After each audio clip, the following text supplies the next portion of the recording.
Welcome, everyone. We're just going to give it a quick moment and let some of our fellow Tritons come on into the room.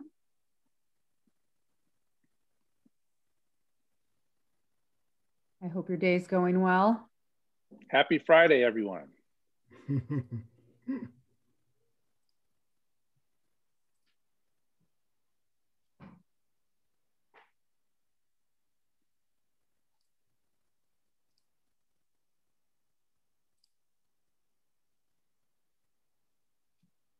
It's good to see some familiar names. Yes, a big happy Friday. Well, why don't we go ahead and get started, and we will continue to let our colleagues and Tritons come in. But welcome everybody to, in my own words, my story as a Black man in America, featuring Earl W. Edwards, our Director of Athletics here at UC San Diego, along with our moderator today, Erikk Aldridge, class of 1991. My name is Danielle Melman. I am a 2003 graduate from Warren College who currently serves as the Associate Athletics Director for External Engagement and Marketing. Let's go ahead and review a few housekeeping items for today's session. If you don't mind muting your microphone unless speaking, obviously. And to minimize distractions, we would ask that you utilize the chat feature for questions, or you can use the raise your hand feature to be called upon during the Q&A. Throughout the presentation, feel free to message me with questions you will have. And at the end of the session, we'll be able to hand them over to Erikk, and we will try our best to get all of them answered. I just wanted to bring up our UC San Diego principles of community. We'd like to hold true to that. If you don't mind taking a moment to read a few of our highlighted points, and we will all do our best to exercise them. We'll just take a quick moment.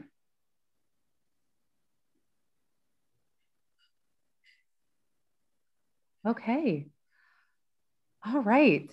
So this afternoon, you will be taken on a journey with a man who I've known for over 20 years, Earl W. Edwards. Over the course of my many years, Earl has been in my life, which began in the early 2000s when I was a student athlete here at UC San Diego. And now as a colleague, a mentor, and a friend, Earl has been an inspiration to me in multiple different ways, promoting a personal growth mindset and really giving us a space to speak up for what we believe in. After hearing Earl's story today, I'm confident that you will leave this session today feeling inspired and motivated. Leading our journey today will be UC San Diego alumnus and great friend to Earl, Erikk Aldridge, class of 1991. Like myself, Erikk first met Earl when he was a student athlete on the baseball team in the late 1980s and early 90s. Their relationship has grown over the years, where Earl's role with Erikk has evolved from administrator to mentor and now to friend. Erikk currently gives back to the community he loves by serving as a mentor to many, just like Earl had to Erikk. Currently, Erikk serves as the director of the AEG Community Foundation. And if you haven't heard, AEG is the world's leading sport and live entertainment company. Again, I just want to mention, please utilize the chat for questions, and we will do roughly a 15-minute Q&A session at the end. But at this point, it is my great pleasure to introduce two wonderful men, Erikk Aldridge and Earl W. Edwards. Fantastic. Thank you so much, Danielle. And I'd also like to thank Janelle Dean from the Alumni Association for putting on this conference and specifically this session. Earl and I have had some dialogue leading up to it, and it brings back so many fond memories as we think about, our days together in La Jolla. Just a quick story before we dive into the questions for Earl and his story about being a Black man in America. Around 1988, a young kid who, many people said was athletic and bright and driven, came to UC San Diego, came to the La Jolla campus, and full of hope and desire, but quickly found that there were a lot of challenges facing this young man. That young man was me. Integrating into the UC San Diego academic system and the Triton baseball team was not quite as easy as I thought it would be. And quickly, midway through my freshman year, I was visiting the Canyon View complex, which is where the athletic department was and where the administrators hung out. And most of the time I was there, I was checking my stats just to make sure that the people were recording everything accurately, and I was getting all my hits and all my stolen bases. But on this day, I was looking for something else. I was looking for some support, some mentorship. I was having some challenges as a young Black man from Inglewood, California, integrating into the UC San Diego system. And for me, it was specifically around baseball at the time. And at the advice of a former UC San Diego instructor, Bob Moss, I knocked on Earl Edwards' door. And Earl had me come in and really gave me some life-changing advice in regards to how to better communicate with my coach. He said our coach at the time, he loved to play racquetball. So I took up racquetball and I challenged my coach, and we started some dialogue. And I'm sure you remember this, Earl. And from that dialogue, I went on to become team captain at UC San Diego, as well as having just an all-around great experience, both in school, with my peer group, on campus, and with the baseball team. And so that's the reason why being here today and having this conversation with Earl is, for me, so special. And I know Earl feels likewise, and we love getting together to talk. Now, before I go into the questions, Earl, I thought, you were, from La Jolla, right? You're an athletic administrator.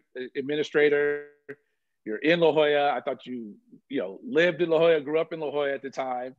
And I've come to find out that that's not where you grew up. You actually grew up in the deep South, Selma, Alabama.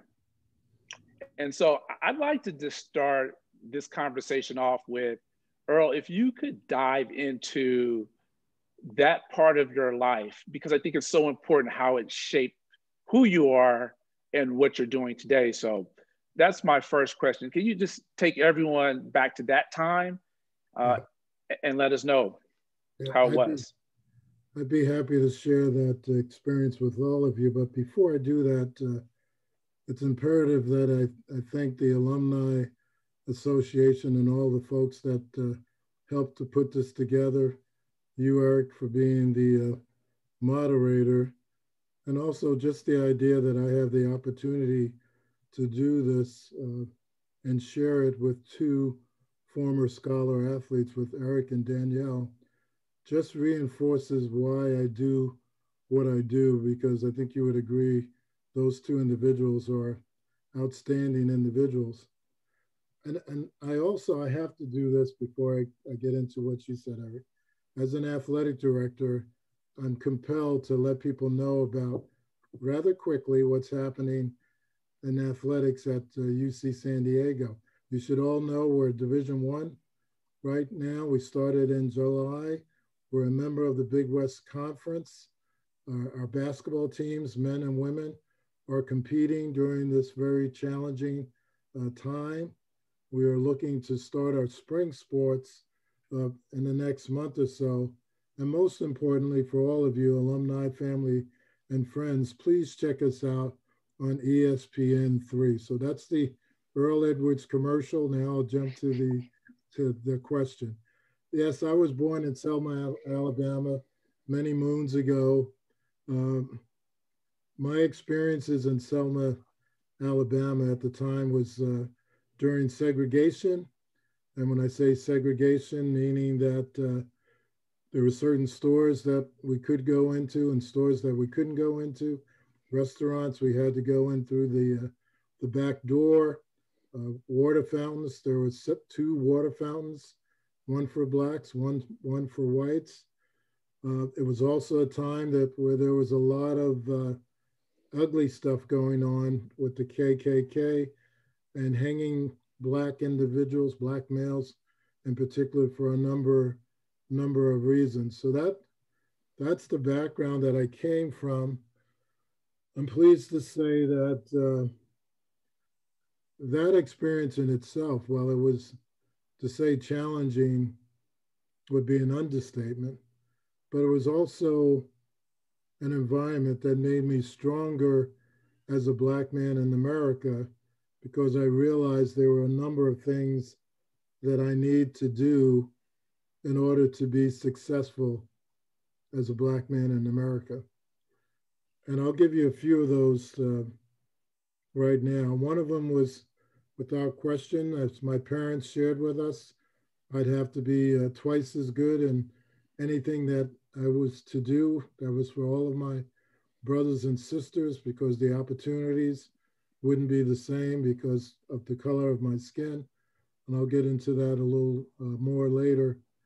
And also from a social standpoint, growing up, went to a black church, because that's not something that was integrated. Even when we left the South, we still went to a black church because there was a lot more comfort there.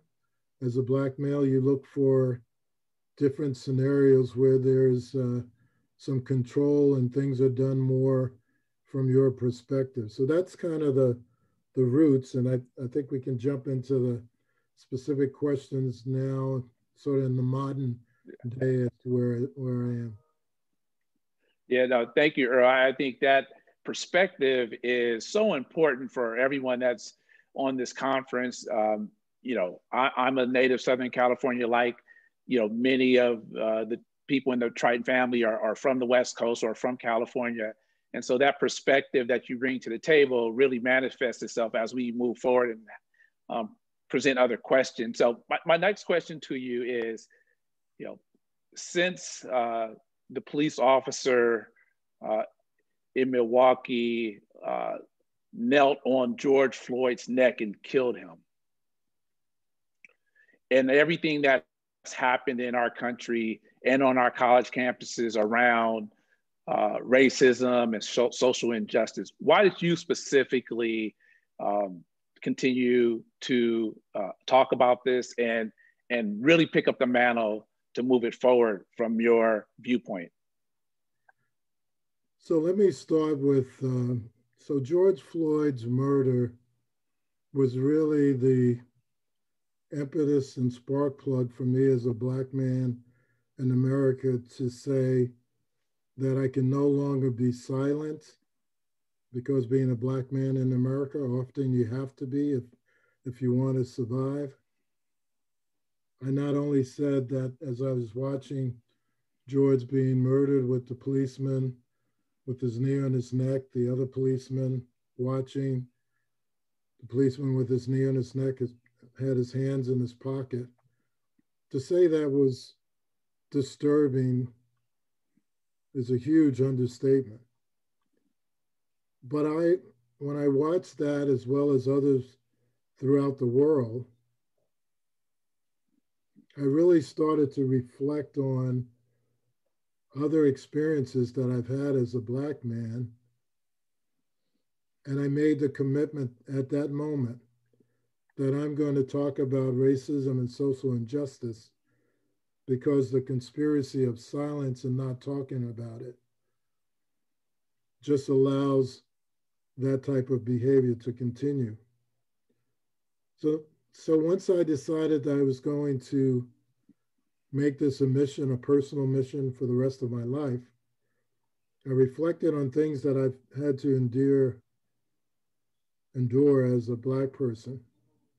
And one of my things right now, and I don't want to speak for Eric, but I'm sure what I'm going to say is true.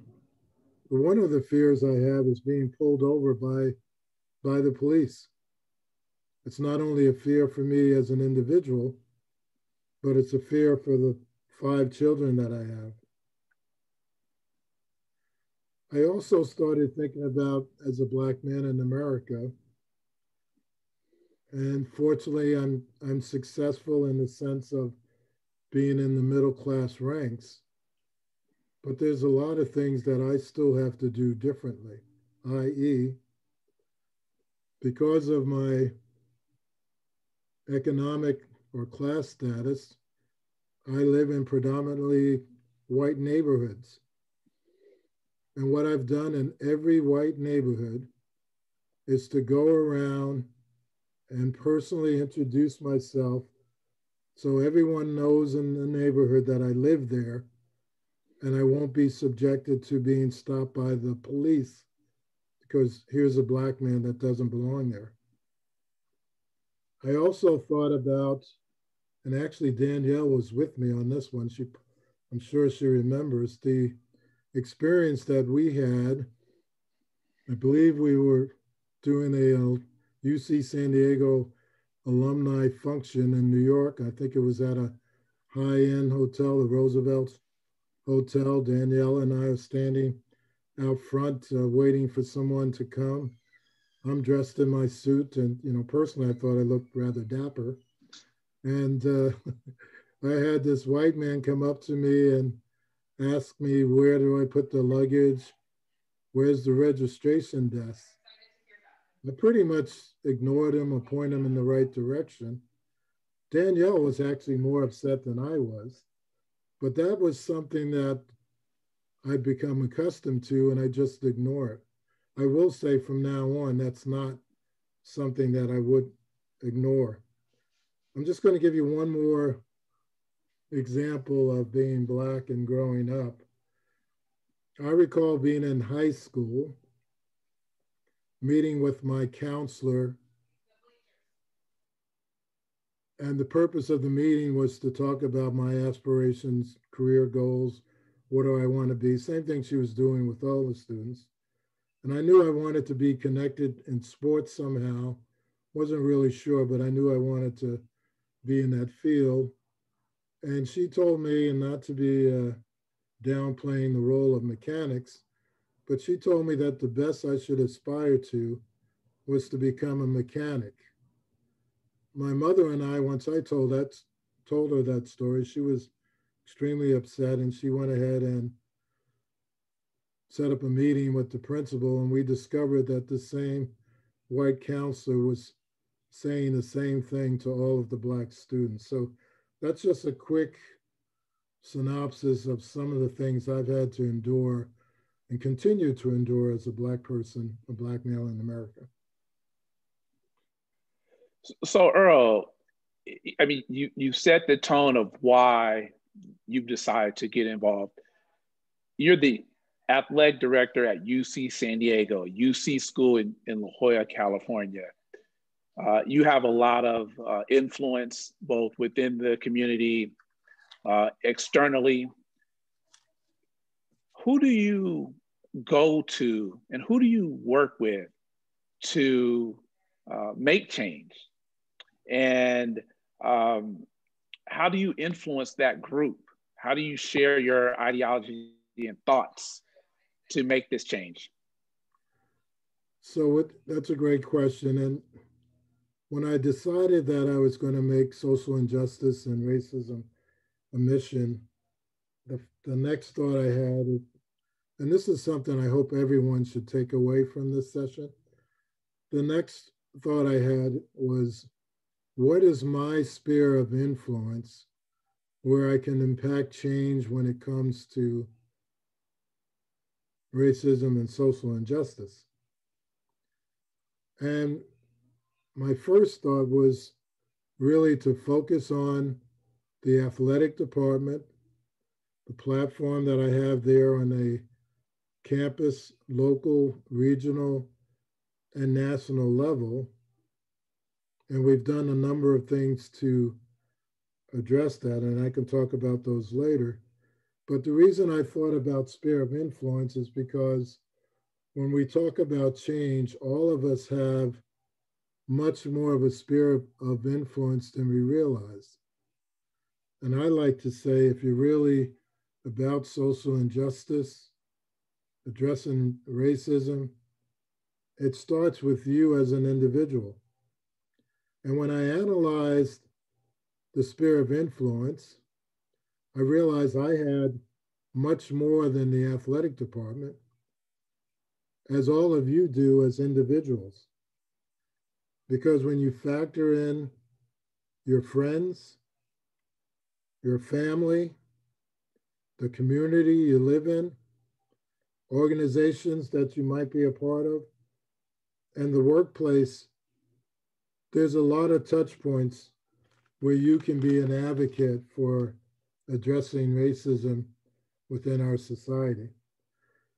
So as I focused on the athletic department, I did a number of things. I made it clear that we're not only talking about racism and social injustice, we are talking about reinforcing one of our core values, not only for the athletic department, but for the university, the core value of inclusion. And as I looked at it from an inclusion perspective, I decided that there was a number of things we need to do to start that process of change. So we created a committee within athletics that focuses on EDI issues. We worked with our scholar athletes to have them utilize their social media platforms, which reaches out to a number of different individuals. We've been engaged a lot more with education, whether it's reading books or implicit bias training or working partnerships on campus, as we have with the Black Resource Center and the LGBTQ Center. We've got a partnership there. And most recently, we've signed up with the group called RISE, which stands for the Ross Institute in Sport for Equality. And that group's going to help us to be strategic and intentional as we change our culture and make it more inclusive across the board.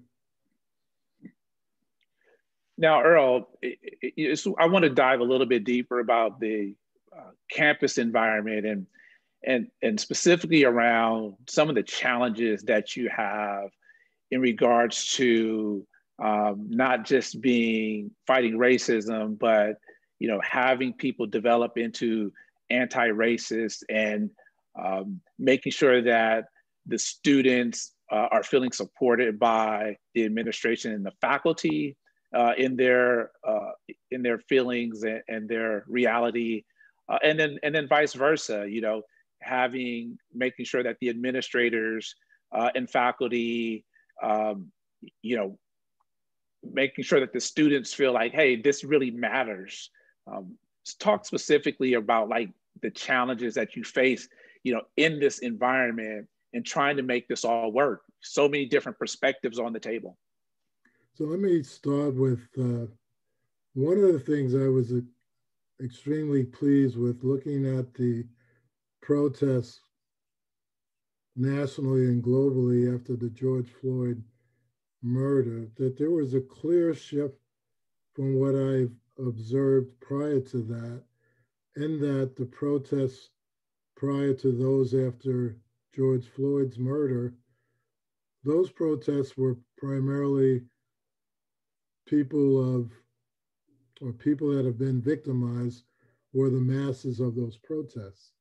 I was extremely pleased and still excited to see this shift where the majority of different communities, and particularly people that aren't Black, being a big part of those protests. So that was encouraging. And then on the university side, I've been encouraged because we are doing a lot of things across the board, not just athletics, to address anti-Blackness. One of the things I would suggest from the university perspective is that we need to do more to publicize that so people that are aware of it.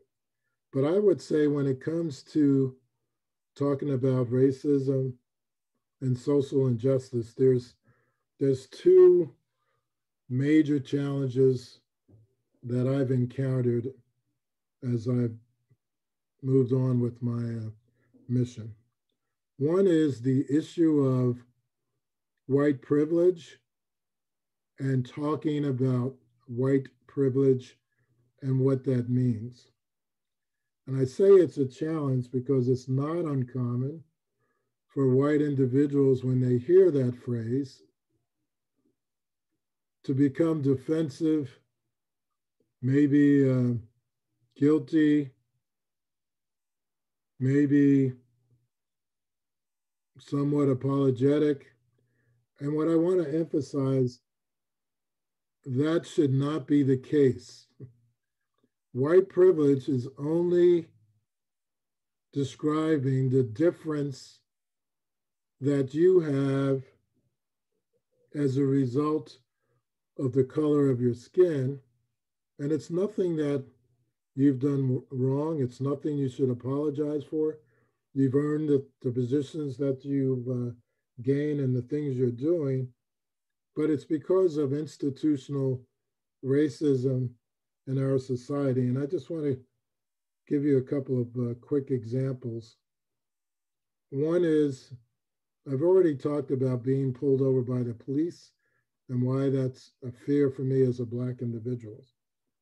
But did you know that Blacks are 2 to 3 times more likely to be pulled over by the police? They're also 6 times more likely to be searched because of the color of the skin. Did you know if 2 applicants apply for the same job, same experience, same resumes, and one is Black and one is white, that the white person is 2 times more likely to get an interview?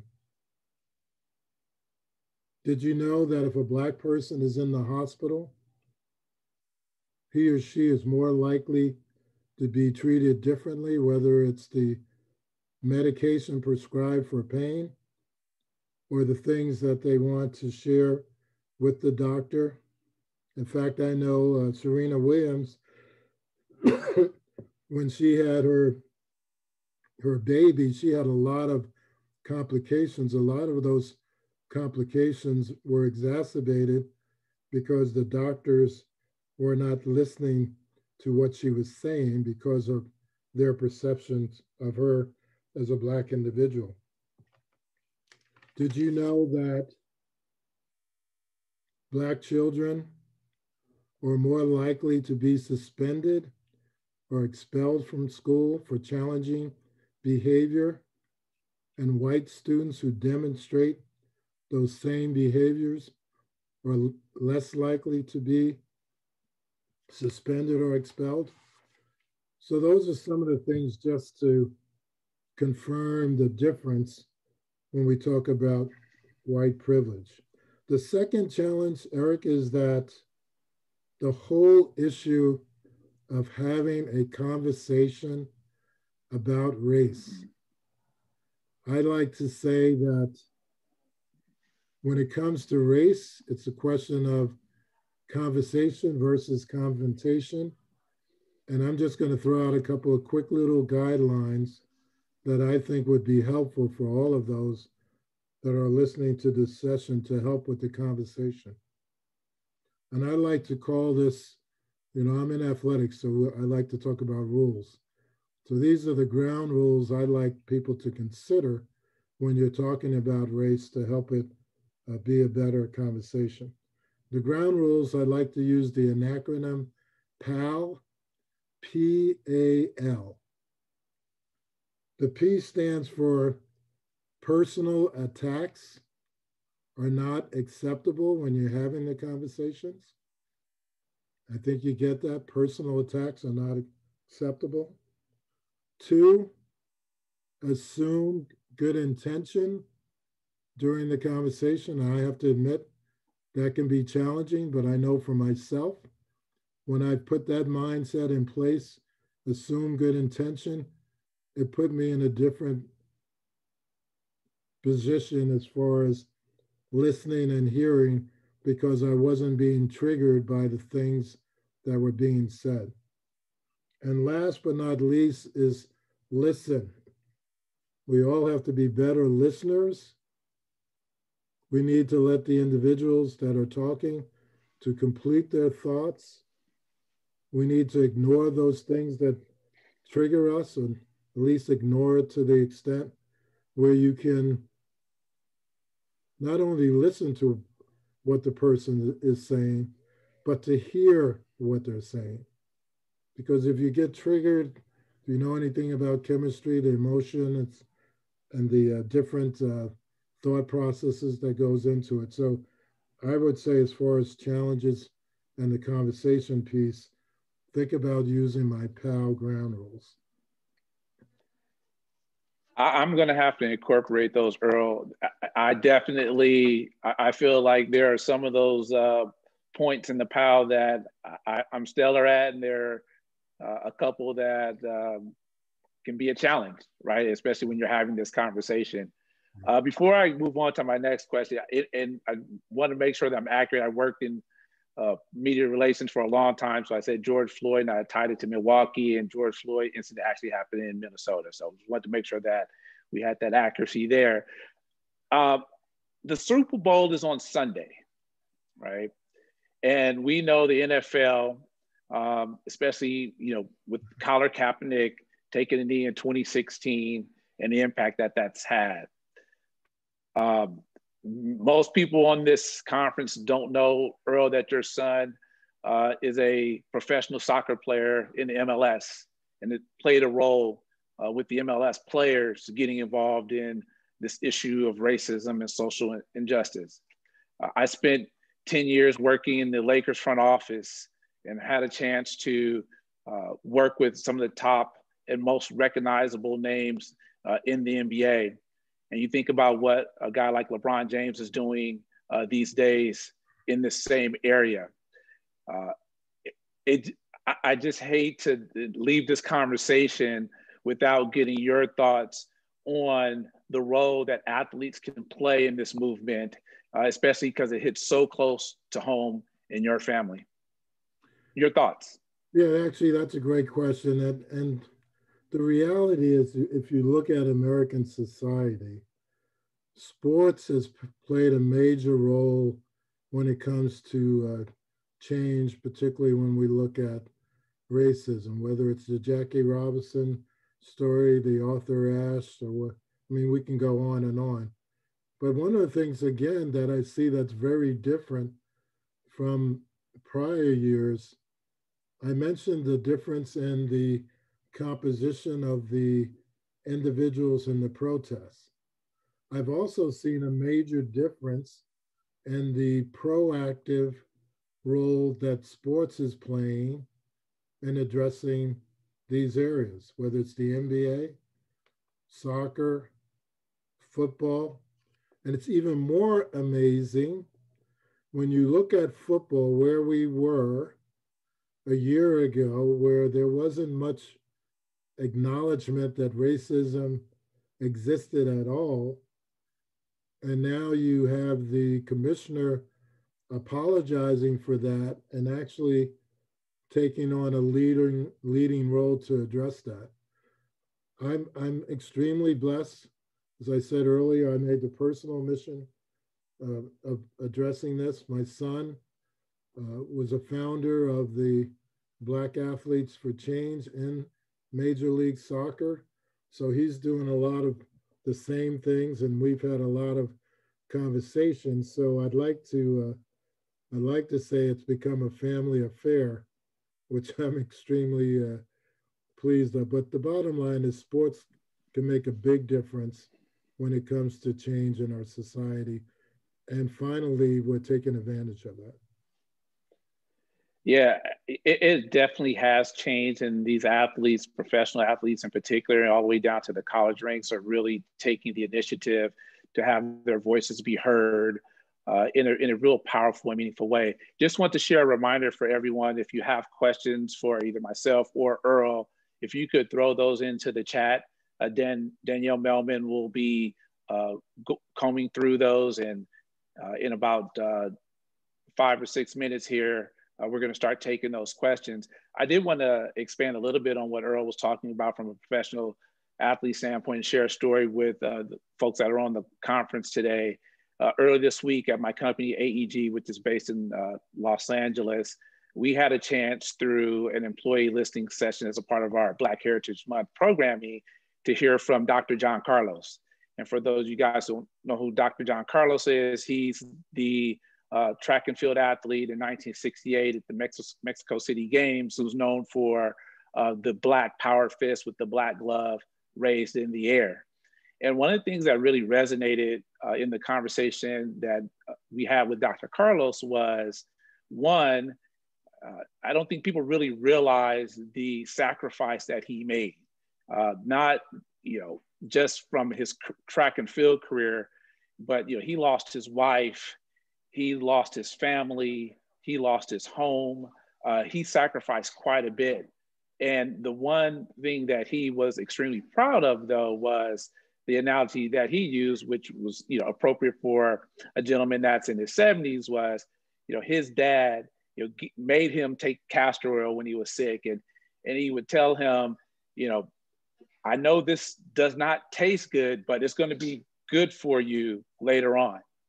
And the analogy is, him raising his fist and making that stand at the time was definitely, very controversial and really not very beneficial for Dr. Carlos.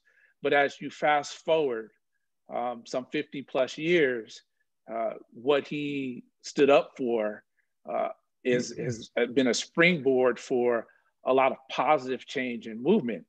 And one final story that I'd like to share, kind of in this same vein, is that I work at LA Live, which is the home for Staples Center, and we work closely with the Lakers. We are part owners of the team. And a lot of people don't know the behind the scenes story of the voting polls being opened all across the US at the arenas. And that was a byproduct of those NBA players taking a stand, getting counsel from some powerful individuals within the country, and going back to the ownership groups. In many cases, they were like, we can't have voting at our arenas. And those players, including Chris Paul, LeBron James, and several others, taking a stand, using their platform and saying, no, we play in these arenas, we help these owners make a lot of money, do what you need to do to open these arenas. And so, I know a lot of times people look at the athletes as, highly paid or overpaid or whatever the case may be. But I think in the framework of this conversation and around sports and athletics and the importance that it plays in our society, that those are some really powerful, intimate examples of how change is enacted. So Earl, I am going to ask you one final question before we go into the chats. We have a lot of my fellow Tritons on this conference, and I'm sure they're curious to know how can they go back to their companies, their communities, their schools, churches, et cetera, and help move the things that you talked about, your mission, forward when it comes to racism and social injustice.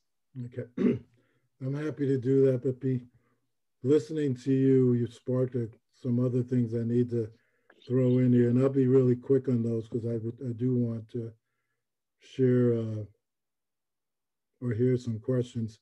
But as you talked about John Carlos and that protest, the organizer for that was Dr. Harry Edwards.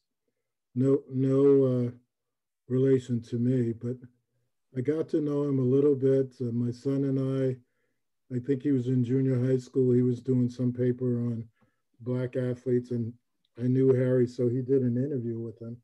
And the reason I share that, if you followed soccer this year with their opening ceremony, they utilized the Black Fist format with the Black athletes to open up this season.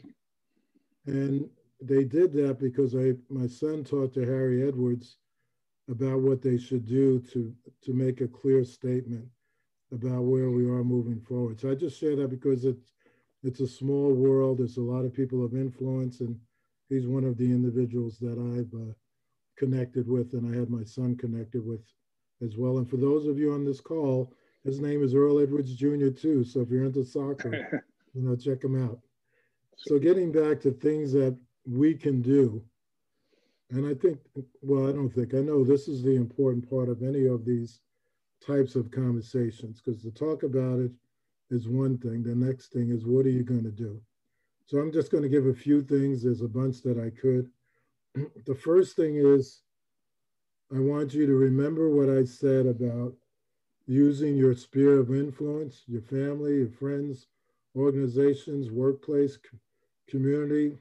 Those are a lot of individuals that you engage with, and to address racism when it occurs. And I'll give you some examples along those lines. When I say address racism, i.e. things like don't laugh at racist jokes. Laughing at those jokes condones those being acceptable. What I do when I hear racist jokes or ethnic jokes or sexist jokes, I just say to the individual, why did you say that? What was the purpose of that joke? I'm not expecting a response, but if I get one, I'd be happy to engage in it. It's really done more to have that person be a little more introspective about things that they say. Don't say that you're colorblind. The idea of saying that you're colorblind is equivalent to saying you don't see me. I am a Black person. I'm Black. Acknowledge that. When you say you're not colorblind, it's not a positive thing, because it adds to that, what I mentioned earlier, the conspiracy of silence. That just means you're not going to talk about it. You don't want to address it. So that's something that I would recommend. I'd also recommend that you don't deflect from the real issue of racism. And I'll give you examples of deflecting from the real issue of racism. One is a statement like, all lives matter. We all know all lives matter. There's no question about that. But that's a deflection from racism and what's happening to our Blacks in America. Another one, blue lives matter. Yes, we all know that police men and their lives, they matter. But again, that's a deflection from the real issue. Don't say when a Black man is killed or harmed inappropriately, and many of you probably don't know this, but since George Floyd's murder, there's been 100+ similar cases since then. But when you say there's only a few bad cops, that's a deflection from the real issue of racism. And I think we would all agree there's some professions where there needs to be zero bad whatever. Doctors, medical people in general is another example. But the idea if there's only a few bad cops, that's another deflection. When there's a protest and there happens to be some violence that occurs, people have a tendency to focus on the violence. We all would agree that violence of any sort is not acceptable. And unfortunately, we have to witness that on a global, national scale with the insurrection on January 6th. But when it comes to legitimate protests, such as the Black Lives Matter movement, and there's some violence, we need to again focus on the issue of racism and not the violence, which happens way too much. And in fact, it's not uncommon for the violence to occur by antagonistic individuals to deflect from what's really happening. I also would encourage all of you to do some type of implicit bias training, which we've done with our staff and others. And you can do that by just Googling implicit bias and take the test to see where your stereotypes are, your red flags, and address those. I would take it a step further. I just added this to my conversation about implicit bias. Taking the test is one thing, the training rather, but you need to take the test after to see where you are and what you've learned from that. And there's a test, it's called implicit association test as a backup to that training. And last but not least, we have to have the conversations. We know that conversations may be challenging. Hopefully the rules that I mentioned earlier will make it somewhat less challenging, but if we don't talk about it, it's not going to be resolved. So that's the end of my comments. I'd like to hear from those in the audience so we can stay on topic. And Eric, I appreciate the role and the questions that you provided, particularly since some of those weren't the ones we practiced, but I got through it. So. Absolutely, it was my pleasure. And Danielle, I am getting the questions in the chat, so I'll be firing those out. But as everyone can hear, you see how Earl was able to talk this young, kid from Inglewood off the ledge. He has a definitive calming influence and strategy that really resonates with those he touches. And I'm so glad that everyone here who has not heard from Earl, in the past, really had a chance to listen to you and hear your thoughts on this subject matter. And everyone, and Danielle spoke about it earlier, it's just such a blessing to have you, give these words of advice and calm to everyone. So I'm going to jump into some of the questions here. If you just give me a moment, I'll pull up my chat here. And I'm going to scroll down. Well, as you're doing that, I have to share. Okay. I just saw a quick chat from someone that made me laugh, and I appreciate it. And that was, thank you for rising above the advice from the high school counselor. So yeah, indeed. This is actually an internal question, Earl. How has the UC San Diego athletics department and coaches, as well as the UC San Diego student athletes, responded to the work that you're doing? Yeah, I'd say it's a, excuse me, it's been a very positive response. And we have to keep in mind that we're in the early stages of this progression.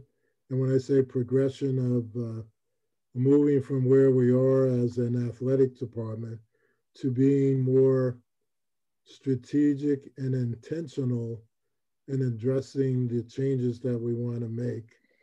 And the RISE group, the Ross Institute for Sport Equality, is working with us with surveys, workshops. They'll provide some information to all of us that'll help us see where the gaps are and make us more intentional. The next session with this group is with our scholar athletes in the next couple of weeks. But the response, they did a survey. We had the vast majority of our athletes to complete the survey that was around the issues that were talked about. I'd say the response has been good. The coaches are on board. I'd like to say not only has the response been good, but as I've explained to coaches and scholar athletes, that by doing what we're trying to do to be more inclusive, we'll end up being closer as a department and the family. And if you know anything about athletics, one of the things that really separates the good teams from the great teams is the chemistry amongst the team. And I'm convinced that this will help with our department moving forward. And not to say, I don't want anyone to feel that by this statement, everything is kumbaya, because this is a progression. And I like to say it's a marathon. We're probably in the first mile or two, and it needs to be an ongoing, sustainable process for all of us moving forward. Great, thanks, Earl. Question from Tammy Blevins. Her question is, at the beginning of the conversation, you shared a scenario of being approached and asked directions at the airport and shared that you would respond differently. Please share how you would respond now versus then. Yeah. So the next time I'm approached and it's clear that I'm being approached because they see me as a Black man, therefore I must be in somewhat of a service, industry or career, I will just, again, I'm going to ask the person, why did you say that? Differently from the joke aspect, I'm going to push the issue as to why did you say that? And I'm going to do it in a way that's not, in my view, confrontational. It's just a conversation. Why did you come up to me and I'm sure they'll say, well, I thought you were a porter. And I'll say, well, why did you think I was a porter? And they'll probably say, well, because you're Black. And I'll say, well, you need to understand that that's inappropriate. It's a microaggression. They probably won't know what that means, but I'll at least tell them that they need to think about that moving forward, because I happen to be the athletic director at UC San Diego. And I'm always amazed whenever I tell people that and they're not aware of it. There's almost like this, ooh, wow.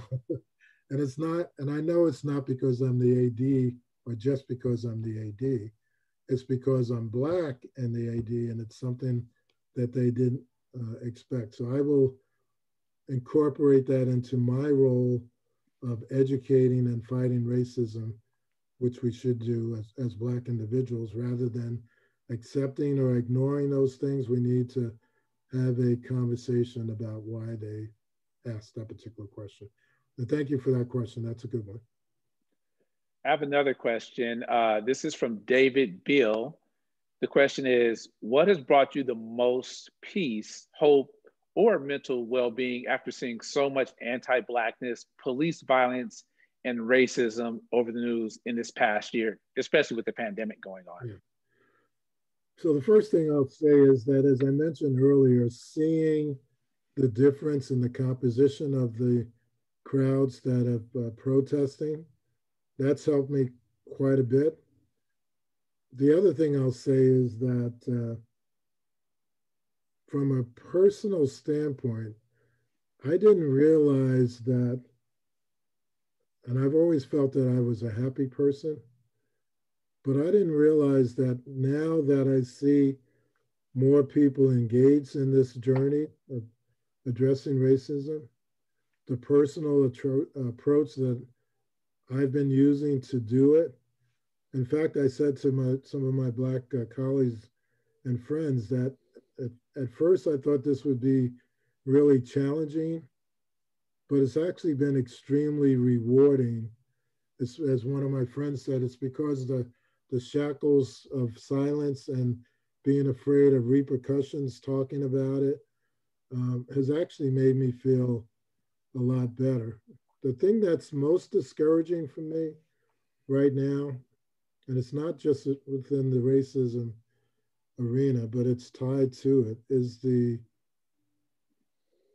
lack of true leadership with people of very high power influence in addressing things like this as well as others. The lack of leadership, intelligence, not being so hung up on your personal agendas that you forget what you're there for. In my case, it's a leader of the athletic department, and a big focus of mine is to develop the personal development of my scholar athletes and the experience that they have. And I'll be honest, that it became clear that some of my athletes, or many of my athletes, for a number of reasons, were not having a good experience because of the things that we're talking about. So those things have helped me to move forward, and I feel really encouraged looking at the future. Erikk, I think we have time for one more, and I just popped it into you. Okay. Fantastic. Thanks, Danielle. The question is from Jasmine Montilla. And the question is, what are your thoughts around fans antagonizing and yelling slurs at players? So we've seen this a lot on the professional level, especially in European soccer. And I'm sure it happens on the collegiate level. Your thoughts? So clearly, I'm going to state the obvious, and I don't want to minimize it, but clearly it's not acceptable. But what it does, it reinforces where we are as a society, and we need to change how people look at individuals from a discriminatory perspective. I know that within our league and talking to our athletes, we've made it clear that that's not acceptable, because often our athletes are fans. All of our programs in college athletics we make these periodic announcements that it's not acceptable. I think we need to do more of that from a messaging and PR perspective, but it should not be tolerated. And when it does occur, it needs to be addressed immediately. So for us at UC San Diego, I'm going to tell you right now, if it's brought to my attention that someone's using racist or derogatory comments, we have the authority to say who can stay and who we should have leave. I will make sure that individual is removed from the premises, so they get the clear message that that's not acceptable at UC San Diego. And I'm glad to see that's happening across all sports. Thank you. Earl, I'm sorry, Earl. I want to squeeze in one more. And if you could just answer this question. So one of the questions is from Doug Kurtz. And the question is, what are some of the practical things that the Triton community can do to make students and visitors feel like they belong on campus and feel like the university community wants to help them succeed? And that includes in school, careers, athletics. That's a big one. Yeah. You got to try to make it quick here, Earl. Yeah. No, I think that the question itself recognizes the poor job that we've done to this point, quite frankly, to make people feel welcome across the board. I will say that we're fortunate that the university in the last year has hired a PR director for the campus as a whole, which we've never had before. This is something that we're looking at to address moving forward. So looking at the student experience in general, that's much more of a conversation, looking at the marginalized students and their experience, looking at what happens when individuals come to our athletic events, where we're looking at making that a welcome environment as much as we can. So it's clearly on our radar. And if you have any specific suggestions, the person that threw out the questions, please send those to us and we'll make sure that we incorporate it. Okay, well, thank you so much, Erikk and Earl, for joining us today and for those thoughtful, very honest conversations. I know I'm lucky because I get to work with Earl daily and have conversations like this. But I want to thank everybody for attending the session today. And I would like to highly encourage you to check out other sessions at the resource page on the Conference Hub. I also put a little note in the chat. You are all welcome to join us for our virtual tailgate tomorrow at 4:30 p.m., where you can win some prizes, including a $50 gift card to the UC San Diego bookstore. And also, it hasn't been said in this session, but a big congratulations to Earl and to the athletics department for earning the UC San Diego Inclusive Excellence Award that was just given out a few days ago for Earl's hard work in leading our department. So again, thank you everyone. Have a great rest of the conference and go Tritons.